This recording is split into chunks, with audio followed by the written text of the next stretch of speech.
Hi, everyone, and welcome to That Tracks, Lincoln Park Zoo's podcast. I'm Jillian Rader, and today with me we have... I'm Rosie Arnold. I supervise student and teacher programs and camp programs at the zoo. And today we're talking all about learning programs at the zoo, from 4-year-olds to those entering college and the workforce, and also talking about their impact on the environment and becoming environmental stewards themselves with real conservation action. So, Rosie, Lincoln Park Zoo has a ton of student programs, teacher programs, and education is a huge part of our mission. Can you share a bit about some of the programs and your philosophy about really giving those students real life experiences? Yeah, so because Lincoln Park Zoo is such a rich environment for students to learn from, and because we do work all across Chicago and really across the world, if you think about it. So with our learning programs, we want to give students as many opportunities as possible to participate in those real world experiences. So we want to give kids chances to kind of dig into a lot of the same things that our scientists are exploring. So we have a program called Partners in Fieldwork. It's been around for quite a long time, actually, where high school students get to do work that's really inspired by the zoo's Urban Wildlife Institute. So with that, students are learning all about urban wildlife that live right here in Chicago. They get to use a lot of the same tools that our urban wildlife scientists are using. We provide each teacher that's participating with a field camera or a trail camera that's motion activated. They get to use a bat monitor. We also give them binoculars so they can do bird surveys. So they're investigating all of the same species, or a lot of the same species, that the urban wildlife scientists are investigating. And over the course of the year, they get to do a project designed around a question that they come up with themselves, investigating urban wildlife and what they're doing in Chicago, and really getting to see like what wildlife are living right around their school. So that's one example of students getting to interact with like the real thing in the same way that our scientists are. We also have a new program called Chicago Bird Champions that we're really excited about. That in that program, students in grades 3 to 5 are investigating the driving question of how could we make Chicago safer for birds, particularly as they're migrating through our city, because of course the urban environment of Chicago is challenging for a lot of birds because they can't perceive the glass in the same way that human eyes can. So unfortunately, window strikes are a problem. So with that program, we're having students kind of dig into that question and inviting them to advocate for birds in their neighborhood. So those are just a couple examples of ways that we are getting kids opportunities to kind of engage with the real stuff going on around them. Yeah, I think you can tell from those examples, but we've also had conversations about intentionality and not just giving curriculum to give it, but really working it into places that make sense and are natural for the teachers and for the students. So do you have an example of perhaps one of those opportunities that have come up? Yeah, so we want to always make sure that we are meaningfully including the zoo into the student experience. So making sure that whatever they're doing is not just like a thing to do, but is really contributing to what they're learning in the classroom. They're able to make those connections. So one fun example that we had was actually in the Chicago Public Schools curriculum that's available to teachers across the district. In the world languages section, actually, there was a piece where high school or students learning high school French had a section of their curriculum where they were learning about conservation in French-speaking countries. And the zoo has a long-standing program in the Goulogo Triangle in the Republic of Congo where one of their primary languages is French. So we were able to include into the core curriculum a section where students are learning about the work of the zoo to preserve ape habitat in the Republic of Congo, and able to kind of like learn about what the zoo is doing there, but all within the context of high school French, of all places. That's great. I won't make you speak French. Please don't. Okay, so we also have, you mentioned Chicago Public Schools. That's the public school district here in Chicago. And Lincoln Park Zoo has been around for over 150 years. And I think people perhaps don't realize or sometimes forget that we're just so ingrained in all of Chicago. And so can you share more about our relationship with CPS and how that sort of interfaces in your life here at the zoo? Yeah. Working with the school district is a really big part of my job. So when I first started at the zoo right before COVID happened. So coming out of that, it was really important for me to try to reestablish that relationship and make sure that whatever we were going to do moving forward, where, everyone's environment is changed, right? It's a whole new world. So trying to figure out what could we do moving forward that would be really meaningful for both sides. And so one of the things that we started doing together was teacher professional learning. So I've developed some really good relationships with folks in the district who are responsible for offering teacher PD, professional learning opportunities for teachers.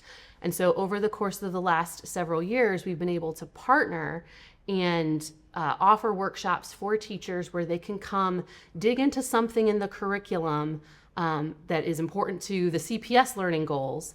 And then I have been able to kind of take a look at the curriculum, figure out where are the points of overlap, where are the areas where the zoo is doing something that would meaningfully support the learning that the students are doing in that particular area.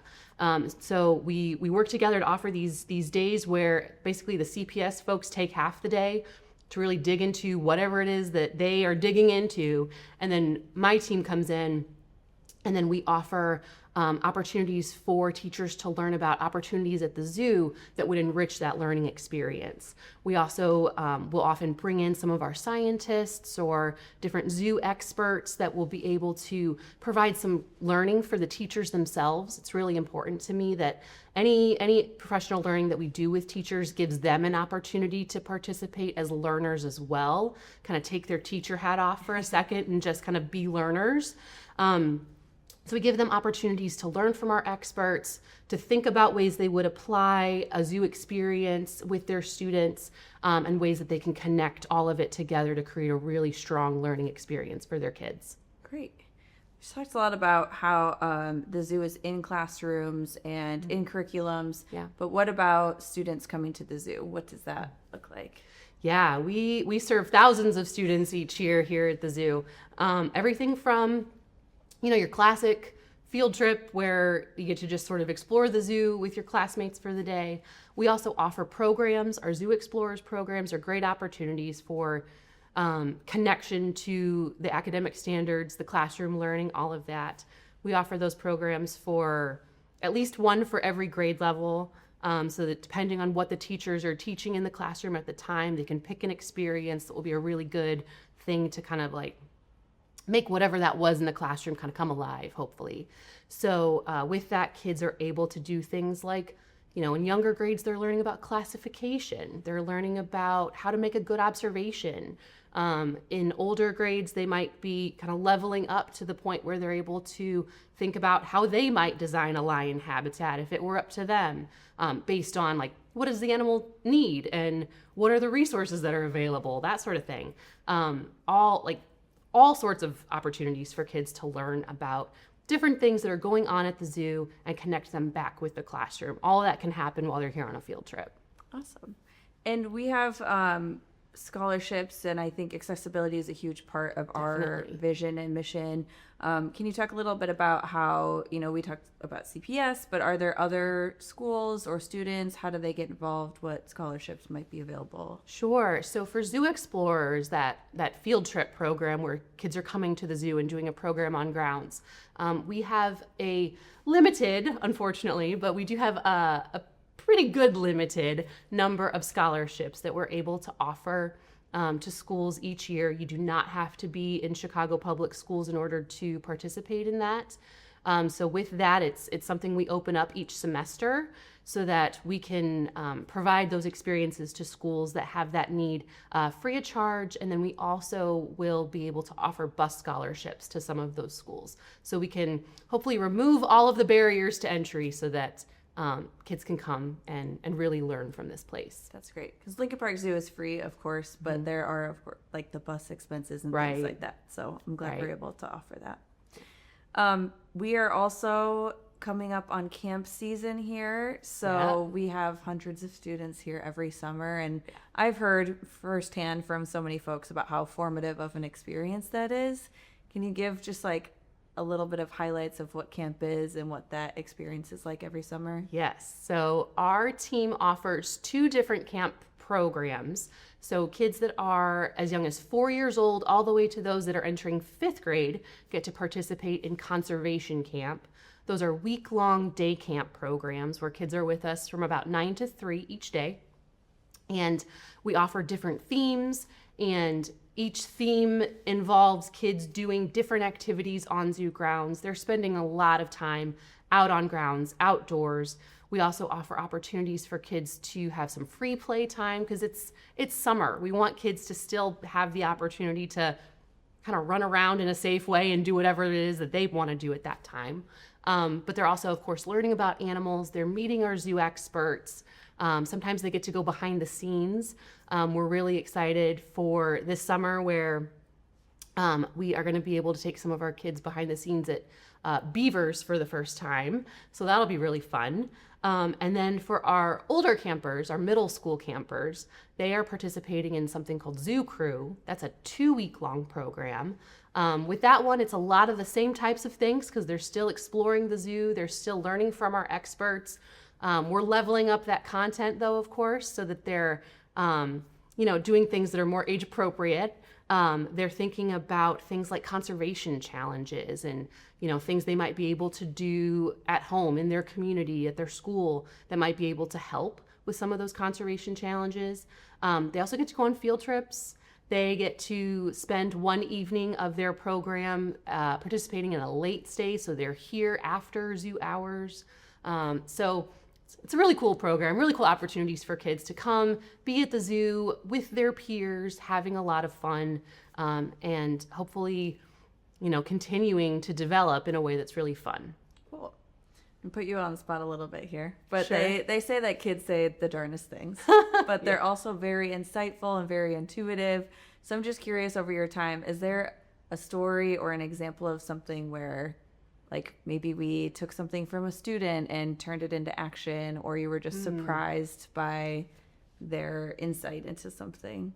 Ooh, so I can't think of any example right now off the top of my head, but I know something I'm looking forward to for this summer of seeing what kids say. So we know that, so at camp, one of the things that is a big zoo value or zoo camp value that really guides our the way we manage all of our campers at camp is that we ask all of our campers to respect the pony.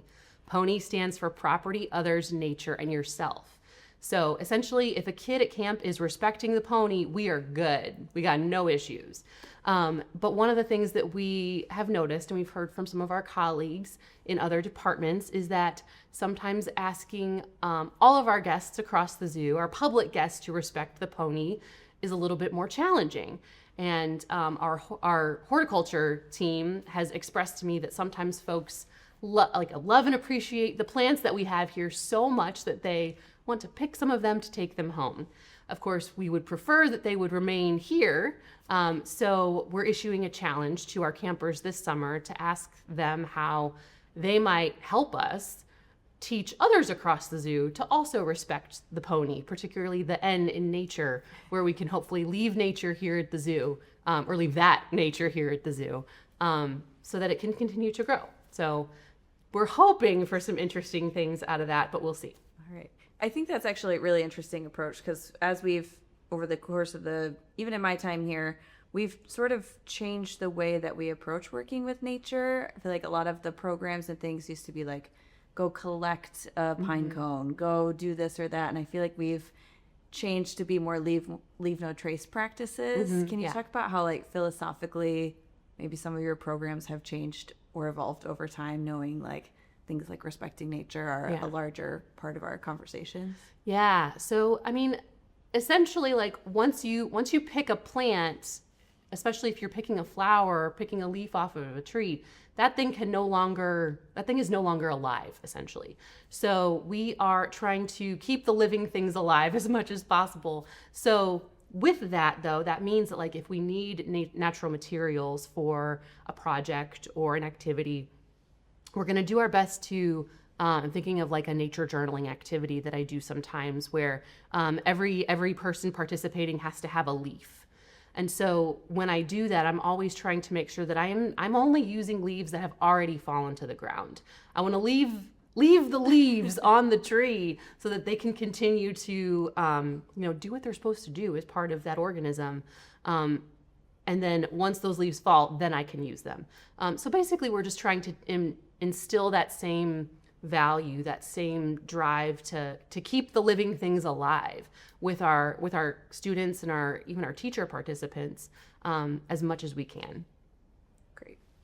In previous conversations, you've talked about the desire for students just to like feel proud of themselves and sort of have some ownership of their learning and the impact they're making on this world. Do you have a certain program or story about how you see that coming to life? Yeah, I mean, I always say that one of my favorite days of the year is the day in the spring when we have our Partners in Fieldwork Student Expo. So with that, the students that I mentioned earlier that have spent the entire school year doing a research project on urban wildlife, the end result of that program is that the students will create a research project that they put into a poster. And we have a big evening event where students or selected students from each school are able to come to the zoo, and we have this big reception for them, and they get to show off their work in sort of a science fair type of event where we've got food and guest speakers, and it's just a really, really lovely event. But my favorite thing is seeing the students' research posters. We get them professionally printed, and the students will come and they will stand by their posters, and we'll have zoo staff and family members and folks from the community that will come and just talk to the students about their work. And they're just usually so excited to be here, to have been chosen to represent their school. It's just a really, really great event, and I love seeing the kids that come. That's great. Yeah. What do you think is the future of either learning programs at the zoo or curriculum in Chicago? Kind of be anything, but what do you see happening over the course of the next 5 or 10 years? Well, I have grand plans. We'll see if they get to actually come to fruition. But I would love to be able to expand what we do with schools so that we can truly have a meaningful presence in the school formal education ecosystem across the city. I think there's so much interest, so much desire for the types of programs that we can offer, but we just, there's only so many of us and so many hours in the day. So I think that the sky is really the limit, but I would love to be able to offer more programs to more students, because the resources of the zoo, like this place offers such a wonderful learning environment for students. And there's so many rich connections that can be made across the curriculum, not just science, that I just think we've not hit anywhere near the limit of our potential. So working at a zoo, we are with living creatures all of the time. And for many people, they think of the animals or the plants that you've talked about, but you are also working with people every day. And so as someone who's working with students and teachers and kids, what does like a great day look like? What does a win look like for you? Yeah. So I usually say that because we work with such really different audiences, we work with kids from as little as 4 years old all the way to kids that are entering college or, moving on to the next phase of their education or career. We also work with teachers.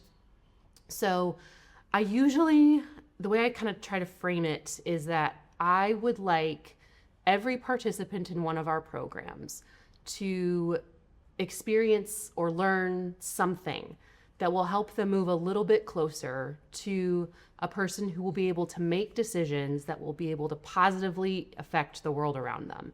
And that can look in a lot of different things.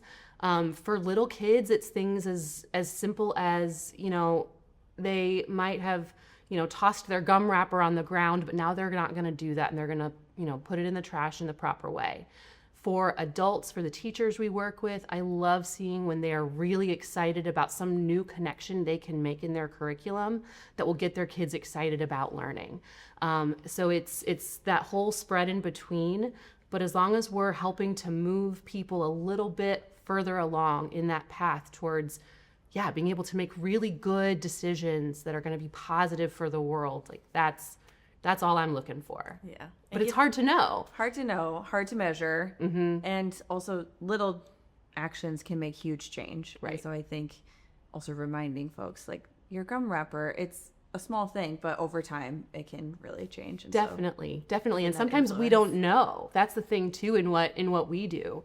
Sometimes in informal learning, you don't necessarily know the impact that you have because you're part of a huge overall learning ecosystem of a person's life. So they might have an experience here, but then they're not going to necessarily think about it again until, 3-4 years down the line when they see something else and they're like, oh, wait, that thing that I saw at the zoo, like that connects to this and so forth and so on and so forth. So it's hard to know, but we have faith that what we're doing really does positively impact people. And I think that's also something we've talked about previously is that, the zoo is trying to offer insights into, yes, science, but also other areas of the zoo too. People think maybe you can only be a zookeeper or a scientist. And one thing we've talked about is like, you can be an ecologist, you can be a educator, you can be anything here at the zoo. And so I think that's a huge part of what I've seen come from that too. And sometimes it's not until someone's interviewing for a job, right? Where they say like, oh, I went to zoo camp. And Exactly. like, welcome back. Yep. So Welcome back. Happy you're here. for me, those are like the huge wins too. It's just like hearing someone years later come back from a camp or a teen program and see how they're impacting the world. So it's very cool. Yeah. All right. So Rosie, we've heard all about your work here at the zoo, but who is Rosie outside of the zoo? What do you do for fun? What brings you joy? Yeah. So a lot of things bring me joy. I am an aunt of 7, so I love being, trying to be the world's greatest aunt. Those little nuggets give me a lot of joy. I also really love to travel. I love, going to different countries, different states, and just kind of seeing what else is out there, experiencing the new things that way. I love to cook. I'm a big reader. Yeah. I heard you're pretty good at trivia as well. I am pretty darn good at trivia. Yes. There's a lot of random stuff up in this brain. So yeah, I'm pretty good at trivia. And that's where my competitiveness comes out. I like it. Perfect. Well, thank you so much for joining us today. This was great. Yeah. And if people want to learn more about your programs, where can they go? Absolutely. So most everything should be available on our website. Awesome. Thank you so much. Absolutely.